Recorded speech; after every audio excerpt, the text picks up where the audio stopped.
Thank you very much for the invitation to come here. I think my very first time in Japan was in 1996 in a conference in Waseda University. I don't remember where I stayed though. So I have great memories of that. I was a little younger at that time, like many in this room. Okay, so yeah, so this is joint work. There are several pieces that have appeared and others that are in preparation. So joint with Craig Hodgson, Heinz Rubinstein, Neil Hoffmann, and Henry Segerman.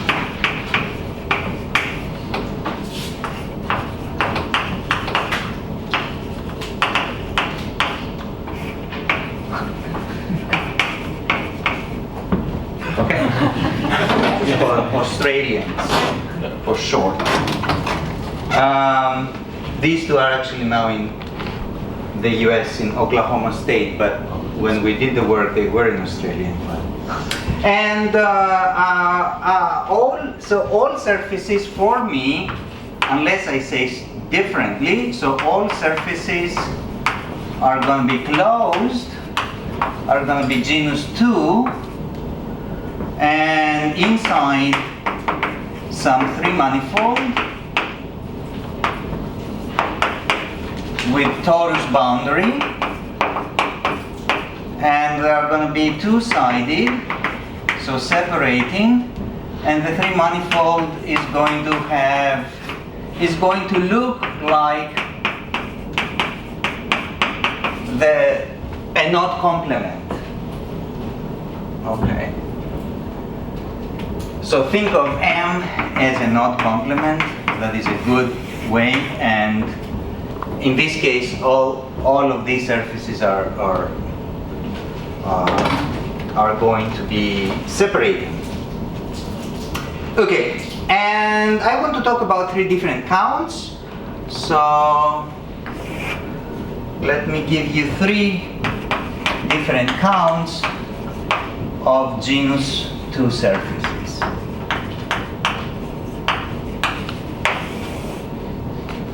So T is going to be an ideal triangulation of M. Count number 1. Well, let's just count the number of incompressible. Let me write it down. Incompressible minus the number of Hager. Genus 2 surfaces. Count number 2. Let's count the number of normal minus the number of almost normal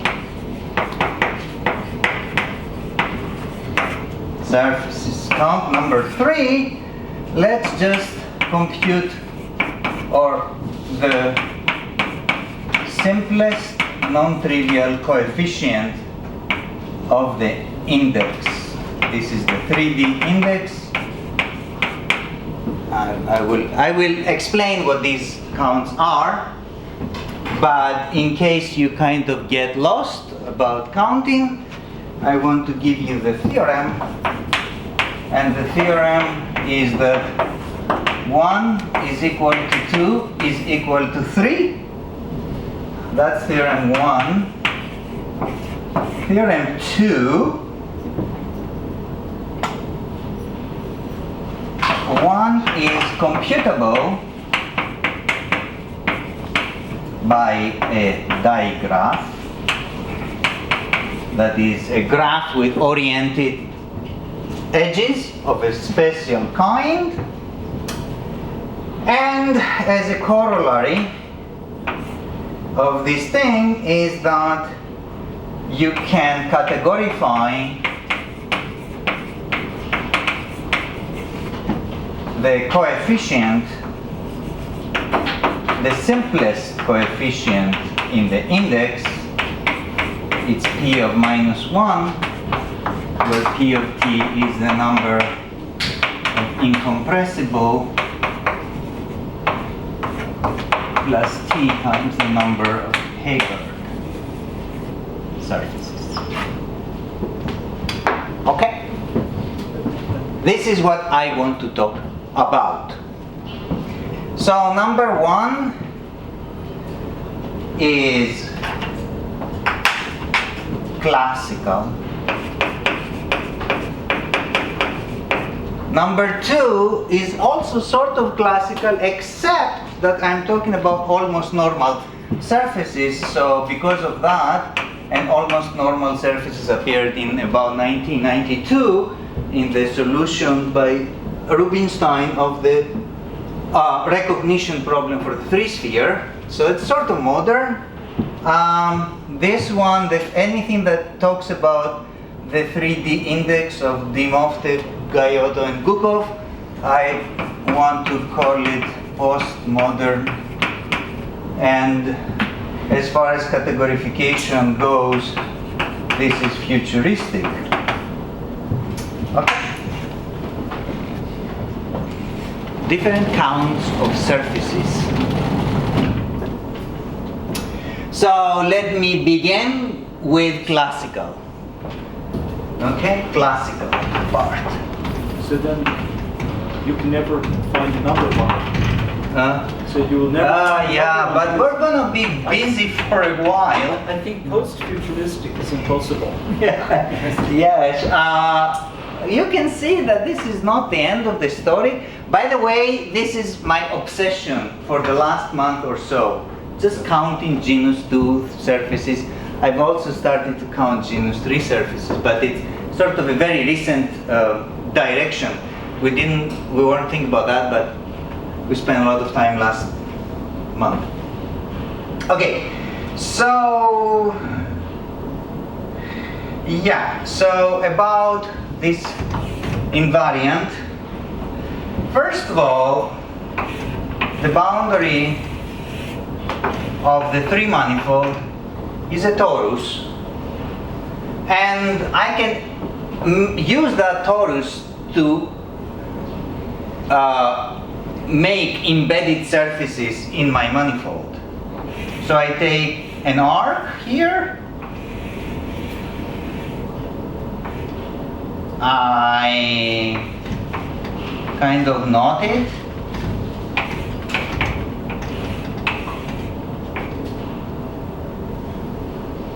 right? And I go back. This is a surface. Yeah? We agree with that? How many surfaces of this kind are there up to isotopy? Every surface is up to isotopy, not up to homomorphism. How many surfaces? Well, I mean, you know, since I can use knot theory, there are infinitely many. So infinitely many. So I cannot count infinitely many surfaces. So I'm not going to do that. So what do these surfaces, what is the problem with these surfaces? The problem is that these surfaces, sigma, are called compression bodies. In other words, these surfaces are separating. So here is the boundary, and here is the manifold, and they separate into 2 pieces. And compress means that you can find a disk on one of the 2 sides so that the surface compresses. Where is the disk here? Well, here is the disk. Here is a compression disk. And if you cut across that disk that compresses and remove the extra genus, then you're down to the boundary, which is actually incompressible. So I'm not going to count surfaces which happen to compress on the left or on the right side. Okay, this is not allowed because I would get infinitely many. Okay, there are 2 kinds of compression bodies, by the way, and these compression bodies that we will be looking for are actually either compression bodies like this, so a surface with a disk, or full compression bodies, otherwise known as handle bodies. This is a handle body, which is homotopic equivalent to a wedge of two circles, and this is equivalent to basically a torus wedge circle. So I'm going to call this thing C0, and I'm going to call this 0, 0, or infinity. Okay? I somehow missed. Can you repeat the definition of compression bodies? I didn't get it. The definition. Yeah. So it's a surface together with a disk whose boundary is on the surface. The disk is embedded in the three manifold. Oh, just that. Yeah. Just that. Okay. So now the definition. So sigma is incompressible if it does not compress on either side, and that is an if and only if the fundamental group of the surface embeds into the three manifold. Okay, that is it. So what can a surface do? It can either compress on one side but not the other, or it can be incompressible on both sides, or it can compress on both sides. So sigma is Hagar if sigma compresses on both sides. So every component of M minus sigma is a handle body. Okay, we heard about handle bodies from, well, at least from Delphine this morning. We can talk about incompressible surfaces. Okay, so theorem. So if M is hyperbolic, for instance, doesn't have to be so strict anyway, then there are finitely many incompressible genus 2 surfaces up to isotopy. You can replace genus 2 by any fixed genus if you wish.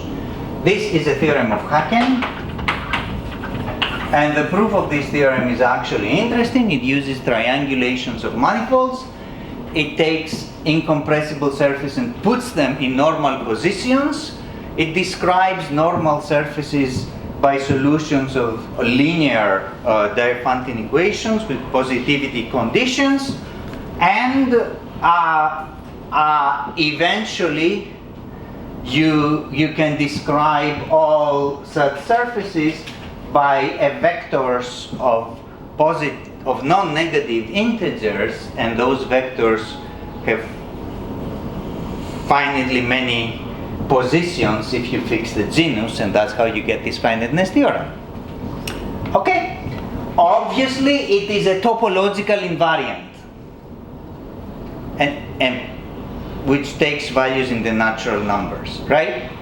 Obviously topological, but not obviously computable. Yeah, for instance, take the figure 8 knot complement. How many incompressible genus 2 surfaces does it have? Is Makoto here, by the way?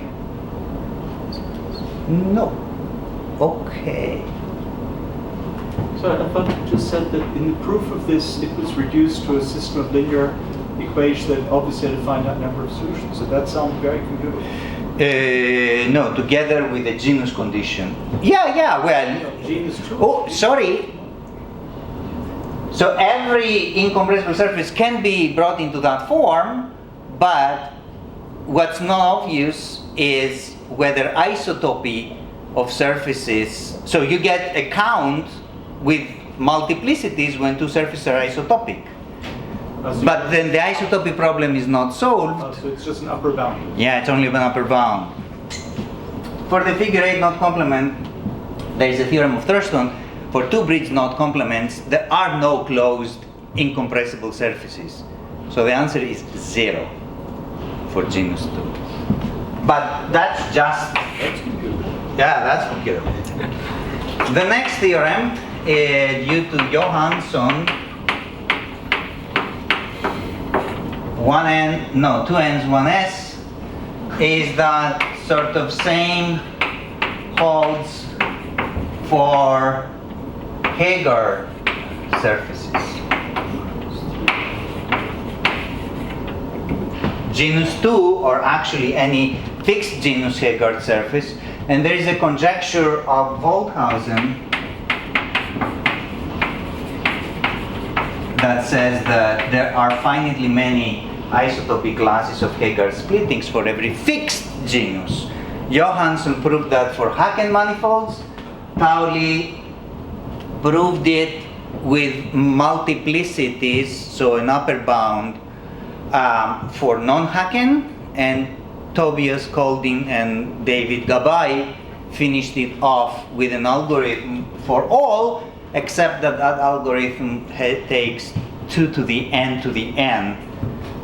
So it's not really an algorithm in the sense of effectiveness. But you do get a finite. So if you actually put the two together, this classical question of the number of incompressible minus the number of Hager surfaces is obviously a topological invariant, but not quite a computable one.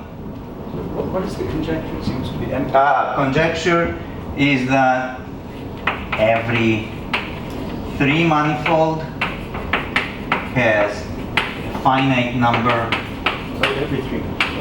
of Hager splittings of fixed genus.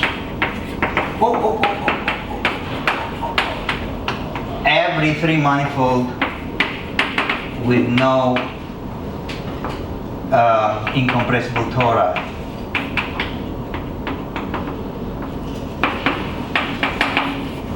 No. If there are tori that are incompressible, then there are infinitely many incompressible genus 2 surfaces and infinitely many Hager splittings. So, but if it's hyperbolic, it's not going to have the essential tori.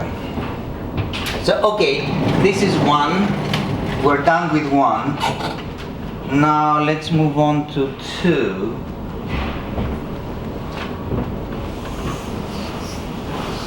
All right, 2. Well, 2 means something called normal surfaces and something called almost normal surfaces. So in order to talk about normal and almost normal, I need an ideal triangulation. So fix an ideal triangulation, and let's say the triangulation is nice, for instance with a strict angle structure.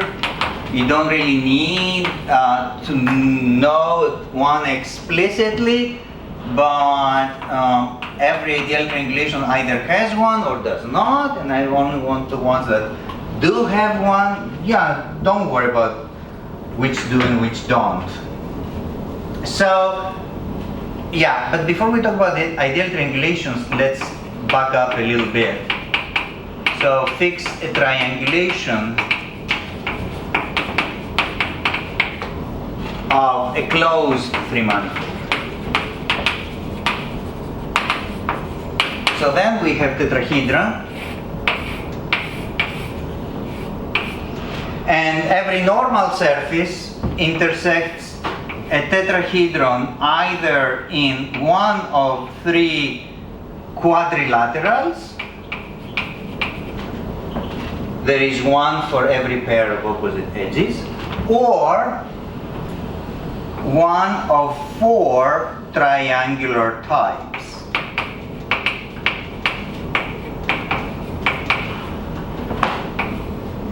So I get a vector in z to the 7 that counts how many triangles. You know, there may be a stack of triangles here, right? and a stack of parallel quadrilaterals. So I can encode how a normal surface intersects a fixed tetrahedron by a vector here, whose coordinates is the number of triangles and the number of quads. That vector has non-negative entries, I know, but I'm just using integers for now. So if I have t tetrahedra, or maybe n is the number of tetrahedra, then I have a vector like this that encodes every normal surface. But to be a normal surface, you have to have something called compatibility conditions, which are some linear equations on the entries of this vector. You also have to have positivity, which means that your solutions have to live in the cone of the natural lattice points on the cone of natural numbers. And you also have to have admissibility, which means you can't have a normal surface intersect two different kinds of quads. Because if it intersects that kind of quad and another kind of quad, the two quads, no matter how you move them inside the tetrahedron, will always intersect. So that's an admissibility condition. And if you impose these conditions, you can describe the set of normal surfaces up to normal isotopy by vectors that solve these equations. That's what Haken actually did. Okay, and all right, but this was the story of closed manifolds, and I want to talk about ideal triangulations instead. So if we now fix an ideal triangulation,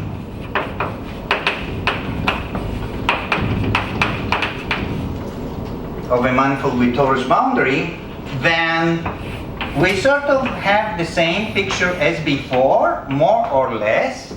So I'm going to talk about normal surfaces, except these are going to be span normal.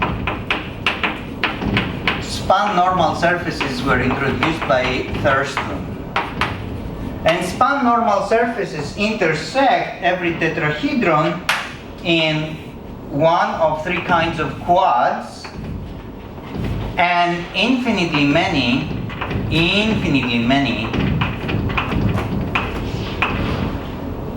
triangles, infinitely many. Okay? So therefore the coordinates of the span normal surfaces are 3n because we have three quads. So you have a much shorter vector. There are compatibility conditions and there are admissibility and positivity, like before. Let me tell you about the compatibility conditions. Oops. Okay, so what are compatibility conditions? Well, first, let's look at one triangle. So one triangle will have this picture here of a hexagon.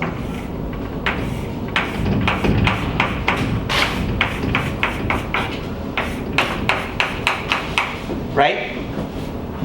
And if I have another triangle, which is part of my tetrahedron, that other triangle will also have a hexagon. But look at what can possibly happen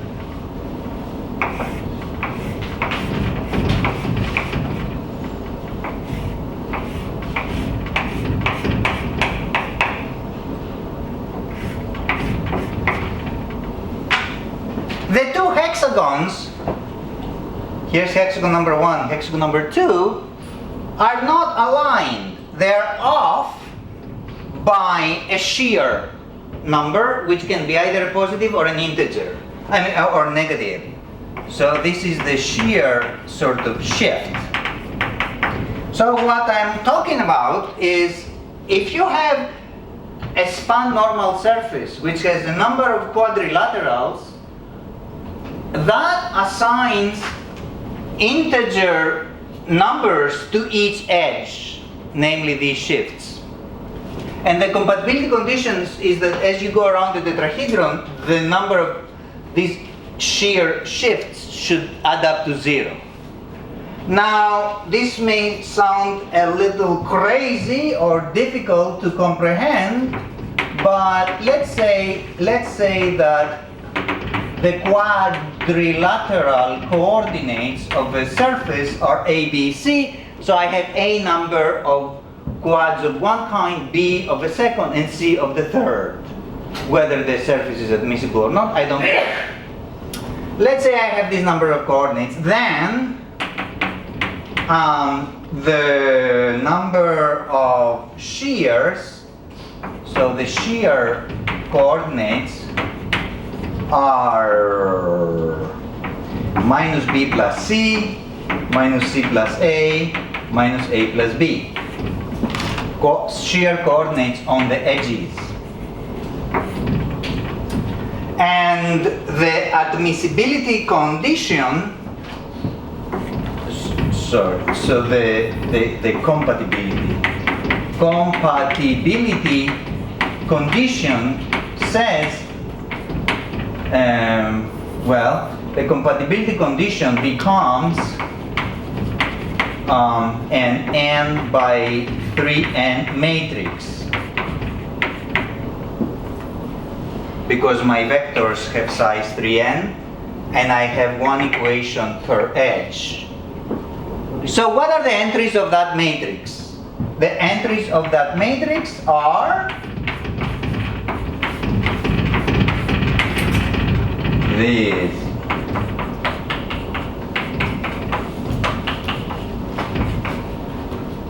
So the C are positive integers, I guess? The what? A, B, C, they are positive integers. I mean here, yeah, but I forget about that fact yet. Oh, okay, I see. I just want to make sure that when you write minus B plus C, is it positive? No, I don't care. Oh, okay, I see. This is a linear transformation. Oh, I see. So you can't. You know, yeah, that's why I'm gonna solve them here first and then imply. And now what is A bar, B bar, C bar? A bar, B bar, C bar are 3 n by n matrices. And these are matrices, they are usually called the row gluing equations matrices. Which means as you go around an edge, you see dihedral angles of tetrahedra. And there are 3 kinds of dihedral angles, and as the tetrahedra go around the edge, you pick up these numbers. These matrices will become the Neumann-Zagier matrices. Okay, so if you're familiar with gluing equations, the gluing equations of this ideal triangulation, they have the following shape, where z prime is 1 over 1 minus z, and z double prime is of course the prime of the prime, except that does not mean derivative, it just means this. Okay? So if we, and then of course the product of the 3 is minus 1, so if we remove the z prime, then we get equations z to the a, z double bar to the b is plus or minus 1, where a is a bar minus b bar, and b is c bar minus b bar. And these a and b are the Neumann-Zagier matrices. However, keep in mind that to write down the Neumann-Zagier matrices and to write down the gluing equations, you made an artificial choice of quad for every tetrahedron. You removed the z prime variable. And you can, of course, remove any of the 3 variables per tetrahedron. So, of course, you want to write things using, the 3 variables and not the 2. And so, anyway, if you take this matrix and if you look at the kernel, whatever this matrix, you're going to find the vectors that satisfy the compatibility conditions. And if you impose to those vectors that at each tetrahedron, first of all, the ABCs are natural numbers, and second, for each tetrahedron, you can have at most one of the ABC which is positive. Then you get what's called normal surfaces. Okay, good. All that is well known to some people.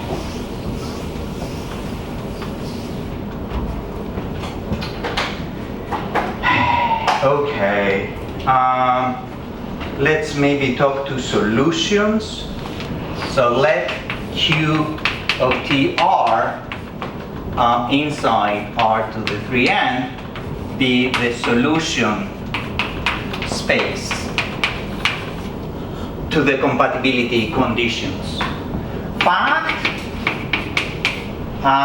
QTR has a basis that consists of EI, so 1 for every edge, T1 up to Tn, 1 for every tetrahedron, as well as M and L, 1 for every, meridian and longitude. Except that the E's, they satisfy one linear equation, so the sum of the E's is 0, so maybe you remove the last one or just remove one of them. That is, again, a choice. And what is T? T in quadrilateral coordinates is 1, 1, 1. So if T is 1, 1, 1, then the shear coordinates are, of course, 0, 0, 0, which are in the kernel of this matrix. And in fact, there is it wants to be symplectic form, but it's not quite symplectic form, since maybe some people may be interested.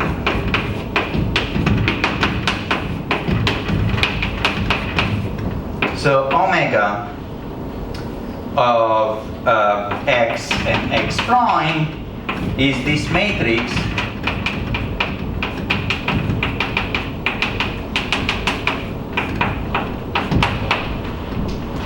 which is some specific form. Whatever. Okay, so the Euler characteristic of a normal surface is going to be, the Euler characteristic actually is a linear function on the entries of the vector of the normal surface. And what linear function it is sum of minus 2xi minus the sum of yj if S is a sum of xi ei and a sum of yj tj and anything times meridian and anything times longitude, and here I remove one. So one invariant of surfaces is the Euler characteristic, and another invariant of surfaces is a quadratic function, which is the sum of a, b, and BC and CA. And that one did not appear in normal surfaces until we got into this. Okay, so that's a normal surface. What is an almost normal surface? I think I was supposed to tell you about this later. So what I want to do here is let Q0 be the subspace of Q with no meridian and longitude, because we're going to consider closed surfaces. Okay, and I'm going to look at the quotient modulo T, where T is the span of T1 up to Tn. So I have tuples of 3n real numbers, and in each triple I can shift by an integer. That's what this is doing. Okay? So every equivalence class of S here can be written uniquely in the form S star, which is A star, B star, C star from 1 to n, where the minimum of A star, B star, C star is 0. That is what this is doing. Okay.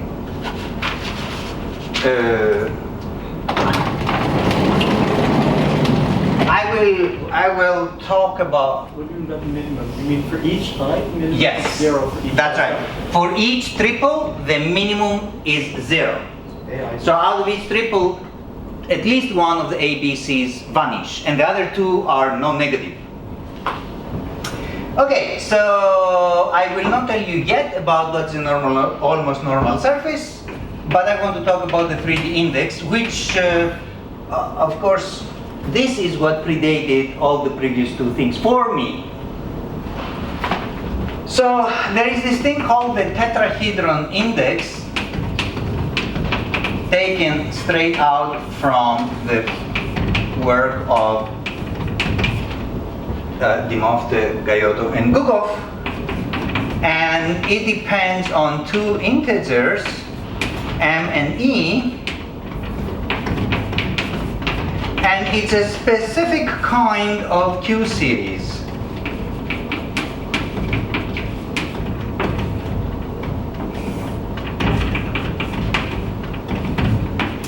Specific kind.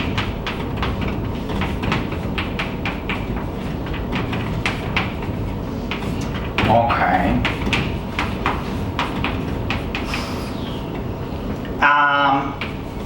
Now, although it is not totally obvious,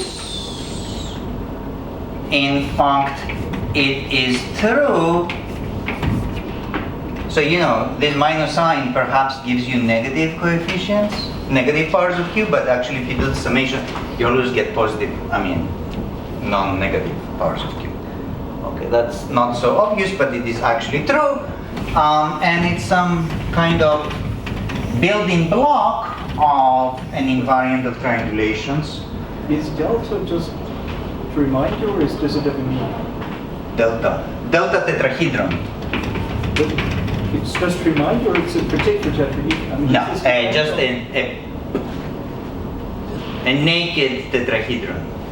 But it never changes. It's just called I. That's right. It's the building. It's like the quantum dialogue. Yeah, but I'm just asking about the letters. I is always called I. Delta is just delta. It's not referring to anything. That's right.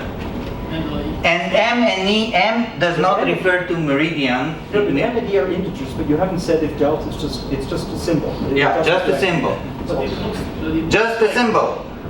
But more, well, I do want to say tetrahedron, not triangle. I agree that delta usually refers to triangles, but so here is a more symmetric version of the index that we found in the paper with Hoffmann and company.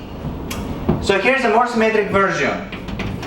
J delta of ABC is minus Q to the 1/2 to the minus B times the tetrahedron index of B minus C and A minus B.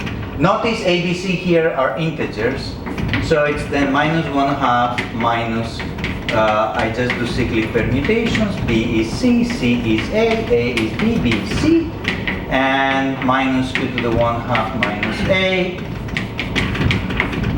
A, B, C, A. Okay, this is a more symmetric version. The fact that this is well defined means that the index satisfies some triality conditions. So here A, B, C are integers, and the fact that is that J delta is fully symmetric in A, B, C, meaning permutations of order 3, all of them, all 6, not just all these 3, but all 6. And moreover, it satisfies a translation invariance. So this is fact number 1, and fact number 2 is that A, B, C minus q to the 1/2 S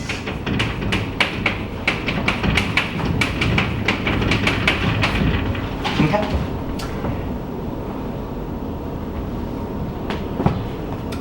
So, would you use 2 variables or would you use 3 variables? You want to use 3 variables.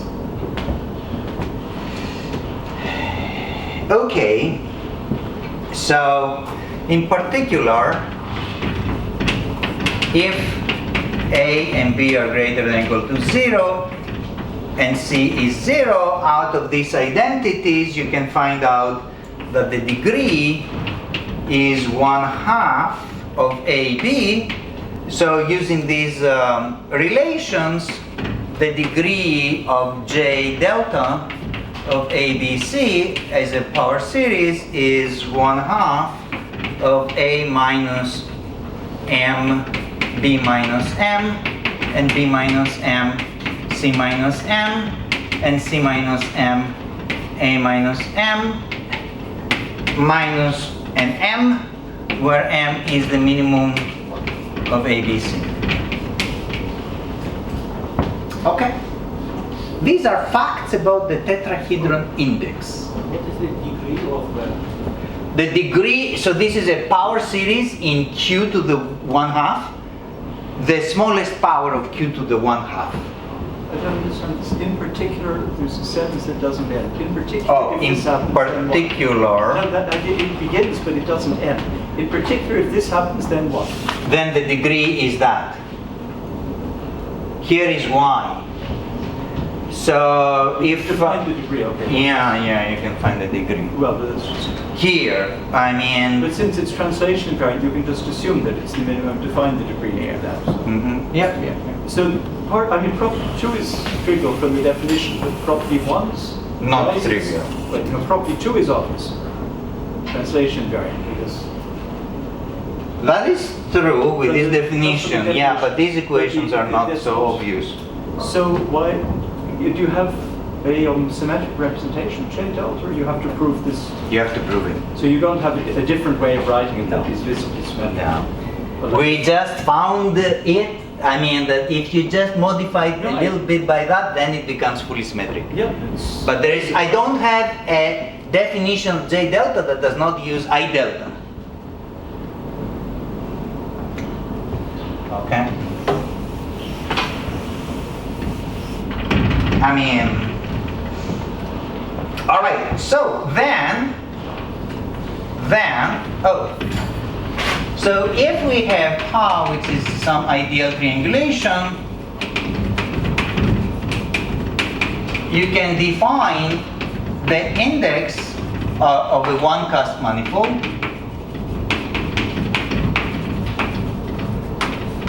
You can define the index, which now will depend on 2 integers. Maybe I should, okay. On 2 integers A and B, there is a way to define it. I'm going to tell you in a little bit, maybe, how to define it.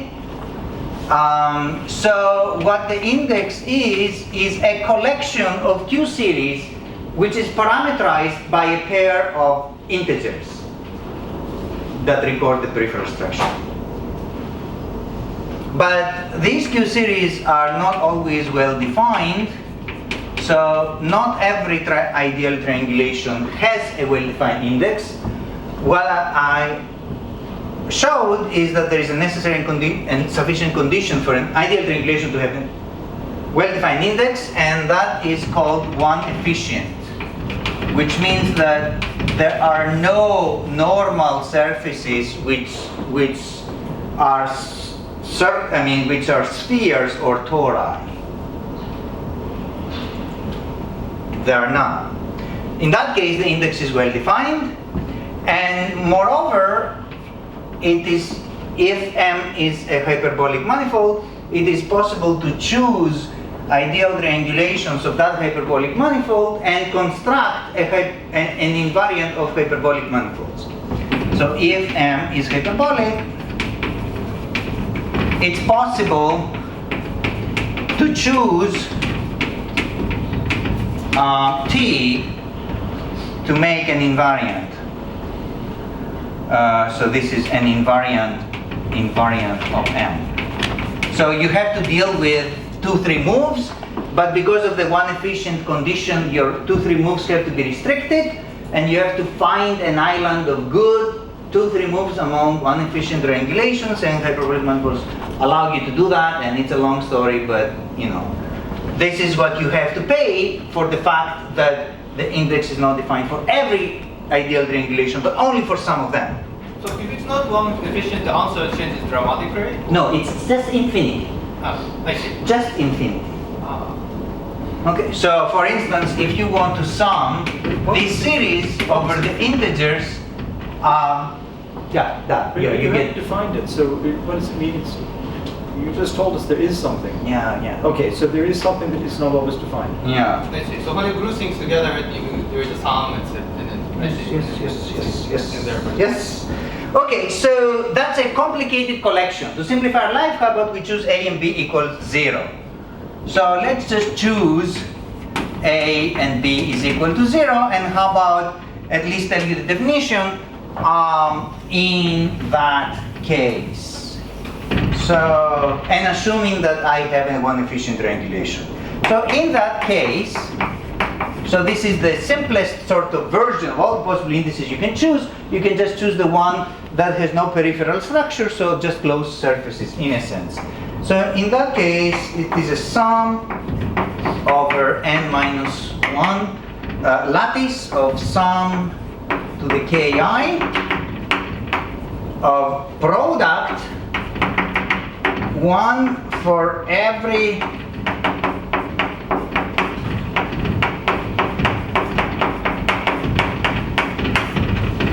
okay. So you're saying this is now an invariant of manifold, so you could just call it IM, not ID. Yes, for hyperbolic manifolds, yes. For hyperbolic manifolds, yeah. Okay, and these are linear forms in K. So there is an A and a B and a C form, and whose matrices are the A bar matrix, the D bar matrix, and the C bar matrix that I told you about. So this product is Q series with no negative powers. So that's sure well defined. But I'm taking a sum over integers, and I have Q to the linear form. Is the sum to n minus 1 or in the exponent? Sum of Ki. Is it to n minus 1 x? Oh yeah, thank you. N minus 1. Yes.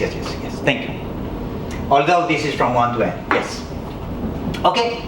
So it's not obvious that this converges, but it is if it's one efficient. And it's again not obvious that you don't get in negative powers, but actually you do not get negative powers. And it's perhaps also not obvious that you do not get powers of 1/2, but you don't. And so all these are facts, whatever theorems that we have proven. And in this case, since you do get power series in Q, there is the constant term, and then there is the next term here.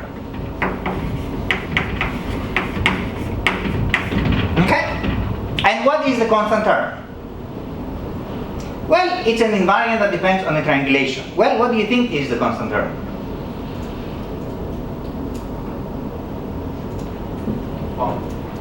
Thank you. Good. Great.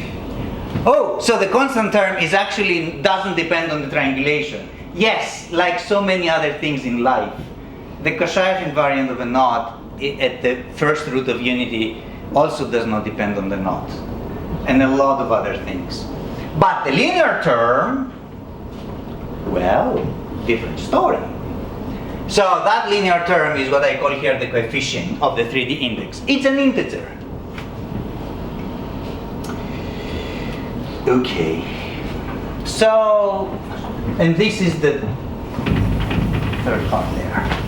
Okay, so let me say the connection between the index and normal surfaces. So the index is the sum over all surfaces in Q0. You can rewrite it Q0 modulo T of minus Q to the 1/2 minus the Euler characteristic J of S.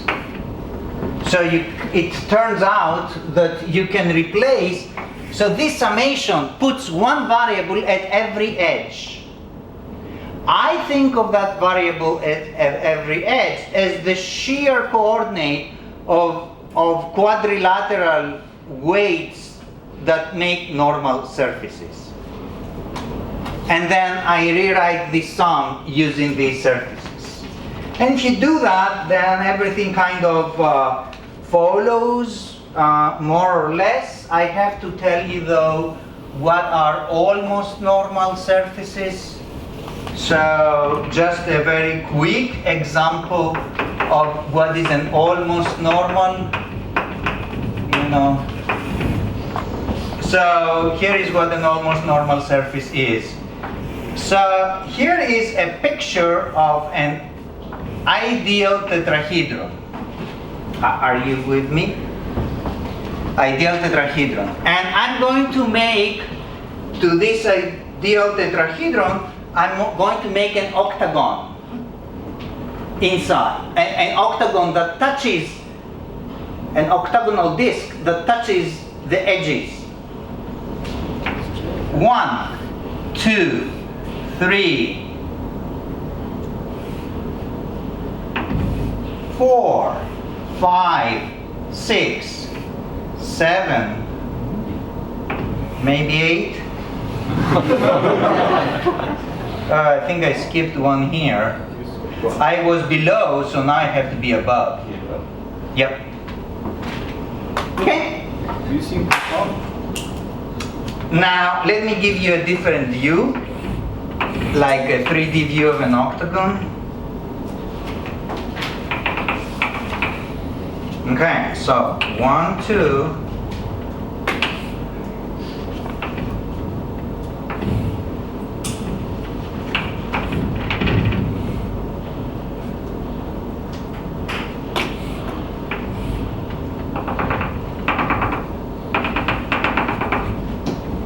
Okay, octagon.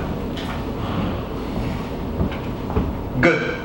So an almost normal surface is a surface that that it's allowed to intersect one tetrahedron in an octagon rather than two quadrilaterals. Also, there is another case. So to be almost normal, either you allow one octagon or you allow a tube. So you take two triangles and you tube them together. Okay, that's all in one tetrahedron only. That's also an almost normal surface. I may say, why do you only use these and not others? The fact of the matter is that almost normal surfaces are the piecewise linear analog of minimal surfaces that were used by Rubinstein to recognize whether a triangulated manifold is a three-sphere without using Pellerman. in 1992. So it's a piecewise linear analog of some Morse theory. Okay, so and now if you do the count, so if you do the count of this together with the degree here, and all the coefficients are positive powers of Q, you find out that here, that the coefficient in the index, the coefficient of Q is actually the number of normal minus the number of almost normal with octagon or cube, genus 2 surfaces. Okay? And since we know that this is a topological invariant, it follows that that 2 is a topological invariant. Okay.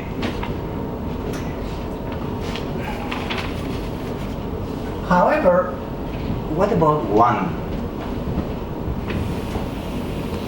So now, and in fact, until now, there was no algorithm implemented on a computer that can compute the number of incompressible or Hagar surfaces. I'm going to give you examples. Of course I'm going to give you examples, but before I do that, the theorem that fixes that 1 is equal to 2.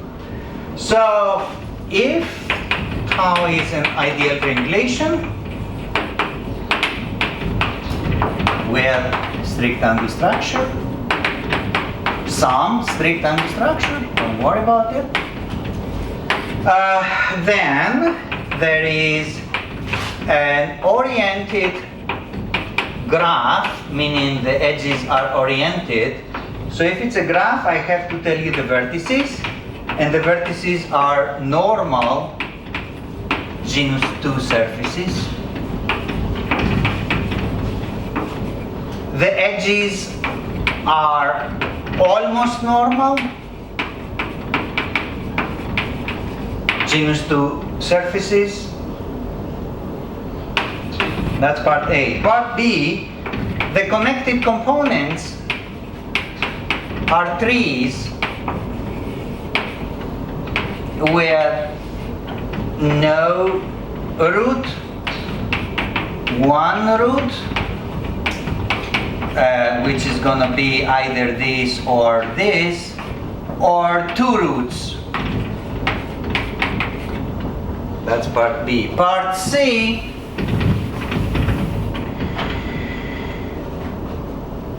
all isotopy classes of incompressible or Hagar surfaces appear in some connected component. Part D, the Euler characteristic, therefore, of this digraph is the number of edges minus vertices, maybe minus the Euler characteristic here. So these are the normal, no, it's actually plus. The normal minus almost normal. And by what I said here, it's the number of incompressible minus the number of Hagar. And part E, the digraph is computable.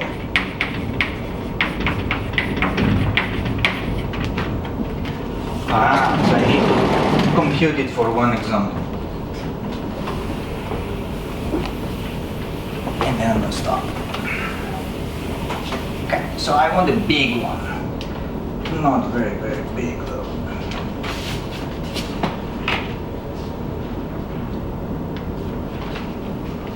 Okay, K632. One knot with 6 ideal tetrahedra, number 32. So it has 4 normal genus 2 surfaces. It has no almost normal,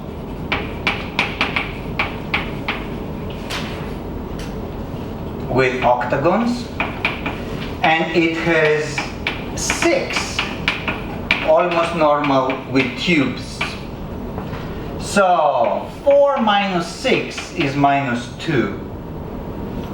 And the graph looks like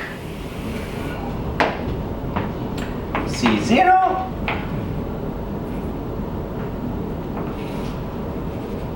M1 E0 C0 infinity E1 C0 infinity E2 C0 infinity E3 C0 E4 and 3 C0 E5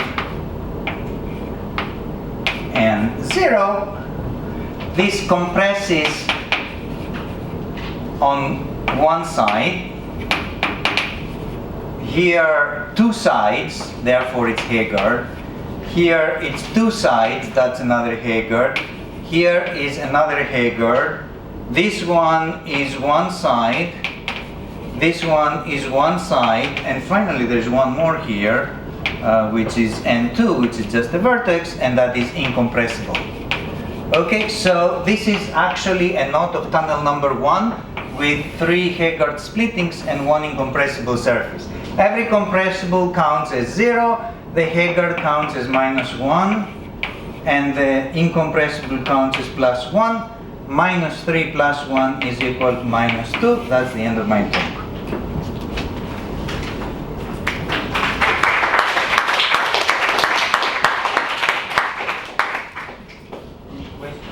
So you can repeat the computation for SLN case of the index.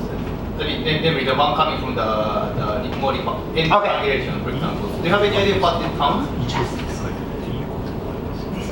I just told you about the coefficient of Q. Yes. What comes next? Right. Maybe Q squared? Right. So we're working for Q squared. You're going to find out genus 3 surfaces, incompressible or Heegard or of some other kind. So we should understand the coefficient of Q squared before we understand the coefficient of Q to the K. And after that, maybe you should turn on the peripheral curves, because these are closed surfaces. Because when you do peripheral curves, they happen to have boundary components, and they are interesting boundary slopes of incompressible surfaces.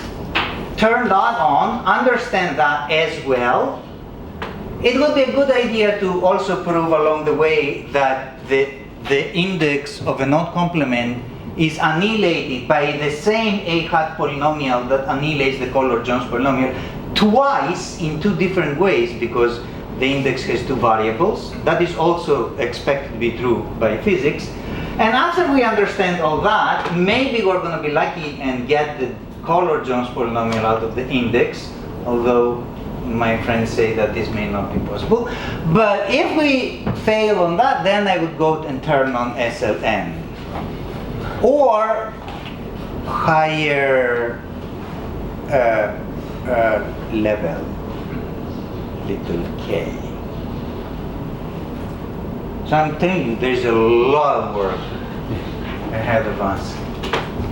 Yes? So when you say computable, what do you mean? So you get me 6 tetrahedra, that's very small. What does computable mean? It's a computer program that you write in Sage Regina. Yeah, but is it exponential time in the number of tetrahedra? Or Of what? course. Oh, that's not of course. Just single exponential time. However, That's not computable in practical.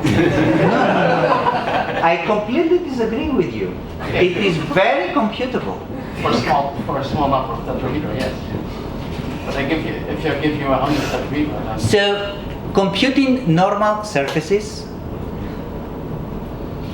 there are two programs called FX-rays and Ben Barton's Regina programs. Those programs work up to 24 tetrahedra. 24. They did manage to prove that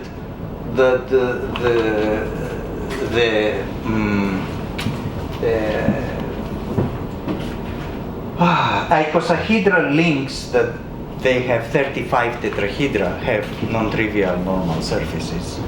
So these programs, you know, there is the theoretical bound. practically. Yes, practically it's. Yes. So we have a program that we are running, and some pieces of it for now, we've done that by hand, but we will have a snappy program, so you will draw your favorite knot, and it will try to compute that. Unless the knot is too big. Well, Yes, but unless one the doesn't numbers- usually draw a picture with 500 tetrahedrons. Roland, what are you talking about? You answered my question, sorry. If you can do 10,000 knots, that's pretty computable. Yes. Could you give the index, for instance, for this manifold as a Q-series? Can you describe it? Say, At 0, 0. K632. Yeah, this. At 0, 0, right? So it's a fivefold sum. Fivefold, right? But can you compute it? Can you write it down? Yeah, I can. I mean, can you compute the first? Okay. So I've done with 4 tetrahedra. So you have to compute right. So for when you have a sixfold sum over the integers whose degree grows quadratically in some directions but linearly in others, the only way to compute, I mean, as you told me, you use iterated summation. You never just try to compute the whole space. So using iterated summations, we can actually compute about 50 coefficients. 100 coefficients for 4 tetrahedra. I have not tried many coefficients for these. But That gives me an idea. but so either you go deep into the coefficients for a fixed one or shallow. A1. Yeah. Well beyond A1. Yeah. That's all I meant. Yeah. So My other question, so that's A1, A2 up to A50, but how about at infinity? Do you know anything about the behavior, for instance, at 1 or at roots of unity of the index? these are just they're num sums. They are generalized num sums. No, but you have a formula though for the asymptotics at every root. In particular, I don't know even the element. So every num sum. Well, you don't know, or you do know. Hold on. That's right. Every num sum has an element of a block group. For sure. I can't even compute it for some of the knots with 8 ideal tetrahedra. But it's sort of equal to the class of the No, it's not. manifold. No, it's not. What? It's not. It's another kind of. But wait, but the IM is an invariant. Yeah. So everything that's an invariant of it is an invariant of the manifold. I agree. You're saying that a manifold has 2 canonical classes in the block group. It's bipolar. Yeah, I don't know what to say. Mistake? Yeah. So, okay. So, thanks to the speaker.